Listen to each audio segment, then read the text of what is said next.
Hello, welcome to my latest DesDev diary. We're going to look at Ink today. So I've made a few updates and I've released those updates finally on the beta stream. So you can't get it on the normal plugin repository, but if you're using Brat, it should upload or it should update, or you can force it to update. Let's have a quick look. So there's just 3 main changes here. So let's switch to the other screen. So here's an empty markdown note. I'm going to add a drawing, so new drawing, and you'll see it's got the grid, which you might have seen in the previous video.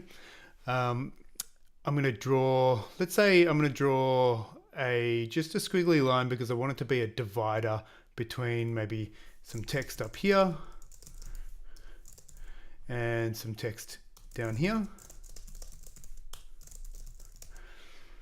And the main thing you'll notice is there's this resize button now. In the previous video, we saw we could resize it up and down, but now we can resize it left and right as well. So I actually want this to be as big as possible and wide. So maybe I'll put it there, I'll lock it, and you'll notice when you lock it, it recenters the drawing. That's not a feature, it's just an incomplete thing. So when you open it again, it'll scale down. That's just what it does at the moment. I'll eventually get around to kind of having it keep a consistent size. But you know, however big you make it, when you lock it, it's going to resize to fit that space. And when you unlock it, if it's too small a space, it'll resize down to give you more space to draw in. Okay, now how does this work? So you can see we can go up and down, we can go left and right. It'll have a minimum at the moment. I'll eventually make that minimum much smaller, but I had to leave space for these menus to not collapse over the top of each other. But I'll redesign those menus and allow us to go smaller. Now, if say we have something this size, let me draw another one as well. So new drawing, I'll go like this and lock it, and I'll make that smaller. Now, whatever size you make it, and remember, if you want to show the border or the background, you can turn that on as well. I'll just go into Ink, Drawing, Show Frame, Show Background. It won't refresh the page, but if I unlock and lock again, we'll see it. So it'll show at that maximum size that you gave it. But if you then move to a phone or you resize the window to smaller, it'll always resize down to fit the drawing. But it'll never go bigger than that. That being said, at any size that your window is, and I might just close this, at any size that your window is, if you can always resize it to fit the window. Usually, I'm not sure why it's giving me that limit. Oh, okay. You can always resize it to fit the window and no more.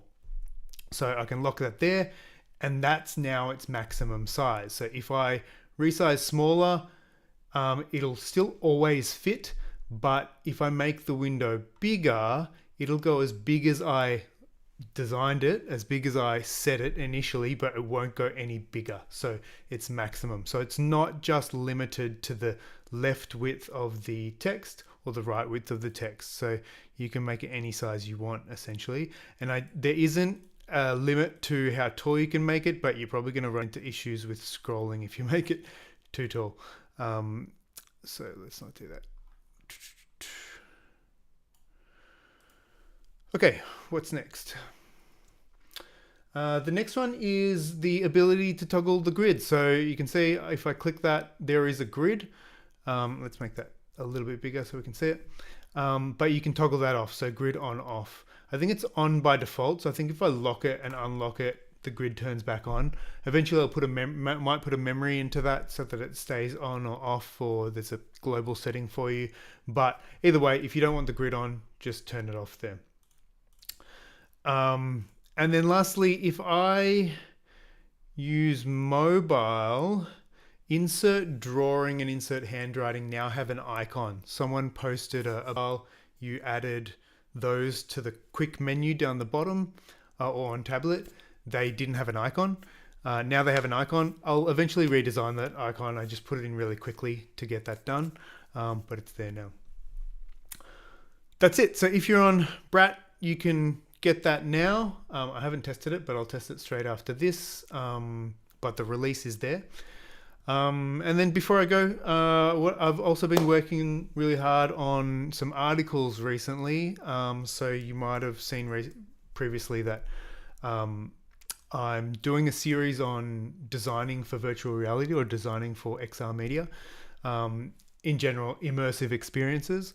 And that covers things like how to storyboard and how to storyboard well when the image wraps 360 degrees around you. How do you make that work? So the first article was about, what are the problems and how can you overcome them?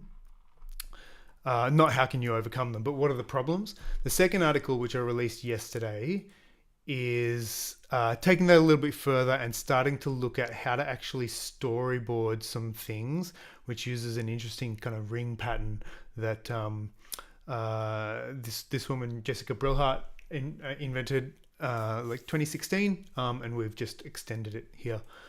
So please have a look in the comments if you want a way to support me that isn't money and isn't anything else. Then please have a look at this article, share it with people if you think they're interested, and maybe even subscribe to my blog. Thank you. That's it. I'll leave it there. Have a good night or day, wherever you are.